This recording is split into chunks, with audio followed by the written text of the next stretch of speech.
بہت بڑی سعادت کی بات اور بہت بڑے کرم کی بات ہے کہ اللہ کریم رمضان کا مہینہ عطا فرمائے اور پھر رمضان کا احترام کرنے کی توفیق عطا فرمائے۔ کتنے لوگ ہیں جو گزشتہ رمضان میں ہمارے ساتھ تھے، نماز کی عید کی نماز ہمارے ساتھ پڑھی، دیگر نیکی ہمارے سارا سال ہمارے ساتھ انہوں نے گزارا، لیکن ان کا وقت پورا ہو چکا تھا، وہ دنیا چھوڑ کر چلے گئے، اب وہ قبروں میں سوئے ہوئے ہیں۔ ہم خوش نصیب ہیں۔ میرے نبی کریم علیہ السلام کی عادت مبارکہ تھی کہ جب رمضان کا مہینہ آتا تو کریم آقا اپنے صحابہ کو مبارکباد دیا کرتے تھے، اور صحابہ کو حکم فرماتے کہ صحابہ رمضان کی آمد پر ایک دوسرے کو مبارکیں دیا کرو۔ صحابہ نے عرض کی یا رسول اللہ فداک امی و ابی، حضور ہمارے ماں باپ آپ کے قدموں پر قربان ہو جائیں۔ حضور کے صحابہ کا یہ طریقہ تھا، توجہ فرمائیے گا کہ حضور جب کوئی بات ارشاد فرماتے تو پھر حضور کی بارگاہ میں یوں عرض کرتے صحابہ کرام، آقا ہمارے ماں باپ آپ کے قدموں پر قربان ہو جائیں۔ کریم آقا یہ مبارک دینے کا حکم کس لیے ارشاد فرما رہے ہیں؟ مبارک والی کون سی بات ہے؟ نبی کریم علیہ السلام نے فرمایا میرے غلاموں، اس سے بڑی مبارک کی بات اور کیا ہو سکتی ہے کہ رمضان کا مہینہ جب آتا ہے چاند جیسے ہی نظر آیا اللہ تعالیٰ نے حکم فرمایا فرشتوں جہنم کے دروازوں کو تالے لگا دیے جائیں۔ جیسے ہی رمضان کا چاند نظر آیا حکم فرمایا کہ جنتوں کے دروازے کھول دیے جائیں۔ رب کی رحمت پہلے آسمان پر جلوہ گر ہو کر اپنے بندوں کو پکارتی ہے کوئی مانگنے والا اس ماہ مقدس میں؟ ہم نے اپنی رحمتوں کے دروازے کھول دیے ہیں۔ مانگنا تیرا کام ہے، عطا کرنا تیرے رب کا کام ہے۔ سبحان اللہ ارشاد فرمائیے اونچی آواز سے۔ اللہ کی رحمت یہ آوازیں بلند کرتی ہیں، مانگنا تیرا کام ہے، عطا کرنا اس رب کا کام ہے۔ نبی پاک صاحب اللہ کا فرمان جو میں نے تلاوت کیا، کریم آقا فرماتے ہیں من صام رمضان ایمانا و احتسابا غفر لہ ما تقدم من ذنبہ وما تاخر منہ۔ جس نے اللہ کی رضا کی خاطر رمضان کے روزے رکھے، اللہ کی رضا کی خاطر رمضان کے روزے رکھے، کریم آقا ارشاد فرماتے اللہ تعالیٰ ان روزوں کی وجہ سے اس کی زندگی کے اگلے پچھلے سارے گناہوں پر رحمت کا قلم پھیر دیتا ہے کہ اس کے گناہوں کو معاف کر دیا جائے، گناہ معاف کر دیے جاتے ہیں۔ نبی پاک صاحب اللہ علیہ السلام نے شعبان کی آخری تاریخ میں ایک طویل خطبہ ارشاد فرمایا، اور وہ خطبہ کس لیے تھا؟ صرف اور صرف رمضان کی فضیلت میں ارشاد فرمایا، اور نبی پاک علیہ السلام نے اس خطبے میں بہت کچھ ارشاد فرمایا۔ حضور نے فرمایا کہ رمضان کا پہلا مہینہ یہ رحمت کا مہینہ، پہلا عشرہ جو ہے رحمت کا ہے، دوسرا مغفرت کا ہے، اور تیسرا جو ہے یہ جہنم سے آزادی کا عشرہ ہے۔ 10 پہلے دن، 10 درمیان والے دن اور 10 آخری دن، یہ 3 عشرے ہوتے ہیں نا۔ جس آخری عشرے میں ہم اعتکاف میں بیٹھتے ہیں، مسلمان جن کو اللہ توفیق دیتا ہے وہ اعتکاف میں بیٹھتے ہیں، وہ عشرہ جو ہے جہنم سے آزادی کا عشرہ حضور نے ارشاد فرمایا۔ اور کریم آقا نے فرمایا رمضان کا مہینہ یہ غم خاری کا مہینہ ہے، ہمدردی کا مہینہ ہے۔ اگر کسی شخص نے رمضان کے مہینے میں اپنے بھائی کو روزہ افطار کروایا، جتنا ثواب روزہ رکھنے والے کو ملے گا اتنا ہی ثواب روزہ افطار کروانے والے کو اللہ عطا فرمائے گا۔ صحابہ نے عرض کی یا رسول اللہ اگر ہم پیٹ بھر کر کسی کو روزہ افطار نہ کروا سکیں تو پھر حضور نے فرمایا اگر کوئی نمک سے یا پانی کے گھونٹ سے بھی روزہ افطار کروا دے گا اللہ پھر بھی اسے یہ ثواب عطا فرمائے گا۔ تو آپ دیکھتے نہیں رمضان کے مہینے میں کبھی کسی کے گھر افطاری ہو رہی ہے، کبھی کسی کے گھر افطاری ہو رہی ہے، یہ دسترخوان سجتے ہیں، اور کبھی ٹی وی پہ آپ دیکھیے مدینہ شریف کا منظر ہی نرالا ہوتا ہے، سبحان اللہ۔ وہاں لوگ لے کر کھڑے ہوتے ہیں، ہے کوئی افطار کرنے والا ہے یہ ہم سے لے افطار کر لے۔ خدا کی قسم اتنا لنگر تقسیم ہوتا ہے مدینہ پاک میں کہ بے انتہا ہو جاتی ہے۔ لوگ جہاں پاکستان سے جاتے ہیں جن کو اللہ نے توفیق وہ کروڑوں روپے جا کر مدینہ شریف میں افطاری پر خرچ کر دیتے ہیں، وہ سمجھتے ہیں کہ یہ اللہ اور اس کے رسول کے مہمان ہیں، ان کو افطار کروایا جائے، سبحان اللہ۔ حضرات اسی وقت رمضان کی فضیلت میں جتنا کہا جائے کم ہے، کیونکہ میرے کریم آقا نے اس کی بڑی عظمتیں بیان فرمائی ہیں۔ حدیث پاک آخری یہ ہے رمضان کی فضیلت میں، کریم آقا نے فرمایا اگر تمہیں پتہ چل جائے نا کہ رمضان کی شان کیا ہے، اگر تمہیں پتہ چل جائے نا رمضان کی شان کیا ہے، لو علم امتی ما فی رمضان لتمنوا ان تکون السنۃ کلھا رمضان، حضور نے فرمایا اگر تمہیں پتہ چل جائے کہ رمضان کی شان کیا ہے، رمضان کا مقام کیا ہے، اب تو تم 1 مہینے سے ڈرتے ہو نا 2 مہینوں سے ڈرتے ہو، تمہیں اس کی شان کا اگر پتہ چل جائے تو پھر اللہ کی بارگاہ میں یوں تمنا کرو گے کہ یا اللہ ہم تو بھولے رہے، ہمیں پتہ نہیں تھا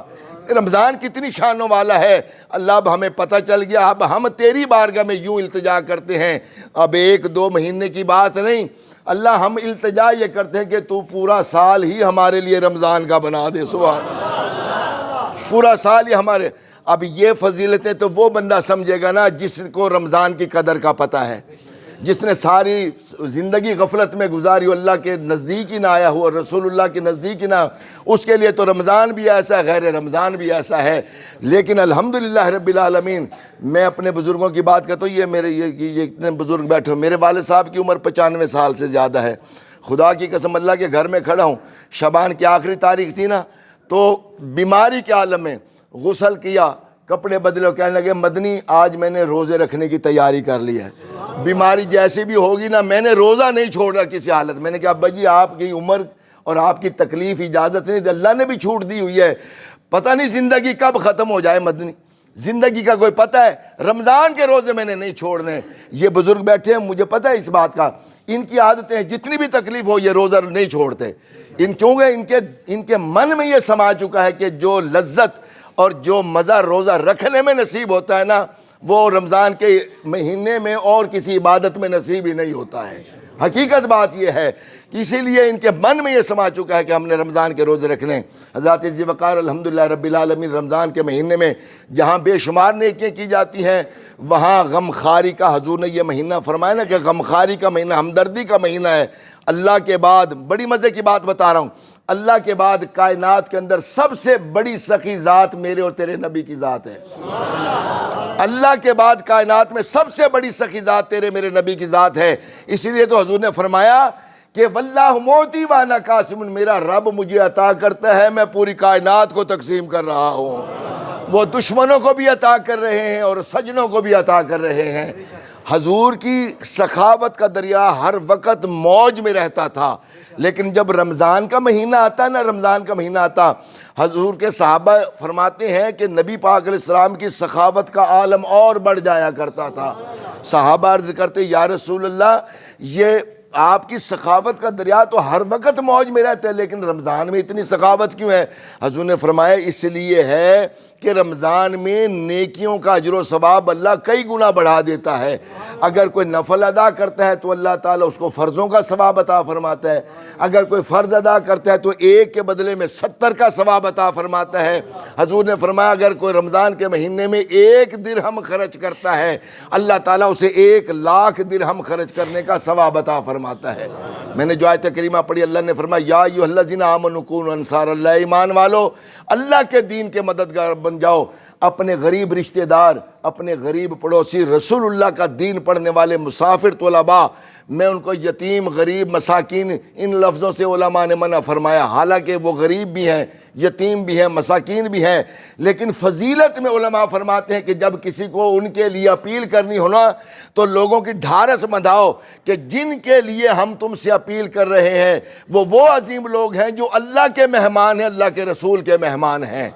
جن کی وجہ سے دین کی بہاریں ہیں، وہ مسافر طلباء جو اداروں میں آ کر پڑھتے ہیں، جن کی تمام تر ضرورتیں اداروں کی طرف سے پوری کی جاتی ہیں، ان کا 3 ٹائم کا کھانا، زندگی کے تمام معاملات، ان کی تعلیم و تربیت کا تمام خرچہ آپ کے دیے ہوئے زکوٰۃ، صدقہ، خیرات، عشر، فطرانے سے پورا کیا جاتا ہے۔ رمضان کے مہینے میں آپ حضرات اپنا فطرانہ، زکوٰۃ، دیگر صدقات و خیرات میں سے جہاں آپ دوسرے غریبوں کو ذہن میں سمائے ہوئے ہیں کہ میں نے اپنے فلاں غریب رشتہ دار کی مدد کرنی ہے، فلاں پڑوسی کی مدد، اللہ آپ کو اتنا عطا فرمائے کہ جو غریب آپ کے در پہ آیا آپ اسے جھولیاں بھر بھر کے عطا فرمائیں، اور اللہ کے دیے میں سے اگر اللہ کی راہ میں خرچ کیا جائے تو اللہ کمی نہیں آنے دیتا، اللہ اور عطا فرما دیتا ہے۔ مدرسہ الہیہ غوثیہ آپ کا اپنا ادارہ ہے، الحمدللہ 45 سال ہو چکے ہیں اس ادارے کو۔ یہ حالات آپ کے سامنے ہیں، مہنگائی کا ایک سیلاب ہے جہاں ہر گھر کا بندہ پریشانی کا شکار ہے۔ یقینی طور پر آپ سمجھتے ہیں جہاں 100 سے زیادہ مسافر طلباء پڑھتے ہوں، آپ خرچہ ان کا اندازہ لگا لیجئے گا کہ کتنا خرچہ ہے۔ بجلی کے بل ہیں، 9 افراد جن کی تنخواہیں دی جاتی ہیں، گندم کے اخراجات ہیں، دیگر ضروریات زندگی ہیں۔ گندم کے علاوہ اس سال کا جو خرچہ تھا نا تقریباً 32 لاکھ روپے تھا مدرسے کا۔ یہ ادارے آپ کے تعاون سے چلتے ہیں، الحمدللہ رب العالمین۔ آپ حضرات ہمیشہ سرپرستی فرماتے رہیں۔ آج آپ کی خدمت میں حاضری کا مقصد کہ اپنا فطرانہ زکوٰۃ، اس میں سے تھوڑا تھوڑا حصہ رسول اللہ کے دین کے لیے، 1 یا 2 آدمی کا فطرانہ وہ نبی کے دین کے لیے، حضور کے مہمانوں کے لیے، باقی آپ جسے سمجھتے ہیں کہ فلاں بندے کو دینا چاہیے اسے آپ دیں۔ انشاءاللہ آپ کا دیا ہوا دنیا میں بھی کام آئے گا، قبر میں بھی کام آئے گا اور حشر میں بھی کام آئے گا۔ اللہ کریم کی بارگاہ میں دعا ہے رب کائنات اپنے نبی کا صدقہ ہمیں رمضان کی یہ بہار زندگی میں بار بار نصیب فرمائے اور رمضان کا احترام کرنے کی توفیق نصیب فرمائے، اور رب کائنات اپنے دیے ہوئے رزق میں سے اپنی راہ میں خرچ کرنے کی توفیق عطا فرمائے۔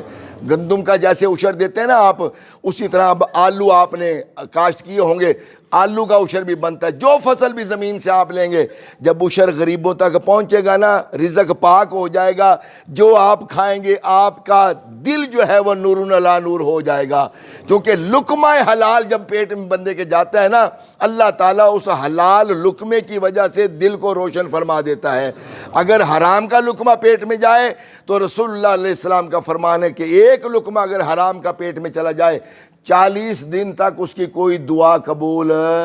نہیں ہوتی۔ یہ اتنا بڑا مسئلہ ہے جسے ہمیں سمجھنا چاہیے۔ عشر، زکوٰۃ، فطرانہ یہ غریبوں کا حق ہے۔ جب غریبوں کا حق دے دیا جائے گا، جب ہم اپنا حق کسی کو کھانے نہیں دیتے تو کسی کا حق بھی کھانا،